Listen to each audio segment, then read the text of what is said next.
শিরোনাম জনপ্রশাসন সংস্কার কমিশন প্রধানের পদত্যাগ দাবি। এবার বিস্তারিত আলোচনা। জনপ্রশাসন সংস্কার কমিশনের চেয়ারম্যানের পদত্যাগ দাবি করেছেন সাবেক ও বর্তমান আমলারা।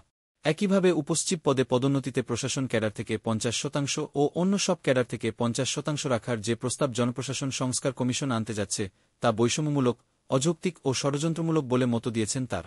বুধবার 25 ডিসেম্বর সকালে রাজধানীর ইস্কাটনে বিয়া মিলনায়তনে বিসিএস, প্রশাসন কল্যাণ বহুমুখী সমবায় সমিতি লিমিটেড ও Bangladesh administrative service association BSA আয়োজিত প্রতিবাদ সভায় বক্তারা এ দাবি জানা। সংস্কারের বদলে প্রশাসনে দ্বন্দ্ব লাগানো হয়েছে বলেও অভিযোগ আনেন বক্তারা। এমনকি এটি দেশের সার্বভৌমত্ব হুমকিতে পড়ার নেপথ্যের কারণ হিসেবেও বর্ণনা করেন কেউ কেউ। গত 3 নির্বাচনের জন্য একতরফা প্রশাসনের কর্মকর্তাদের দায়ী করার সুযোগ নেই বলেও মন্তব্য করেন তারা।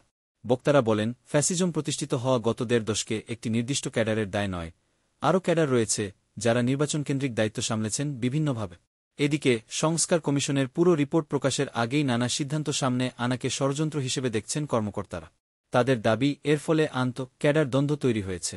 সংকট নিরসনে প্রশাসন ক্যাডারের কনিষ্ঠ ব্যাচের কর্মকর্তাদের নিয়ে জনপ্রশাসন সংস্কার কমিশন পুনর্গঠনের দাবি জানান সাবেক কর্মকর্তারা। উল্লেখ্য, বর্তমান বিধিমালা অনুযায়ী উপসচিব পদে প্রশাসন ক্যাডারের 75% এবং অন্য সব ক্যাডারের 25% কর্মকর্তাদের পদোন্নতি দেয়া হয়। এই ছিল আজকের খবর। আমাদের সঙ্গে থাকার জন্য ধন্যবাদ। আপনি যদি এই খবর পছন্দ করে থাকেন তাহলে আরও আপডেট পেতে আমাদের চ্যানেলটি সাবস্ক্রাইব করুন এবং শেয়ার করুন।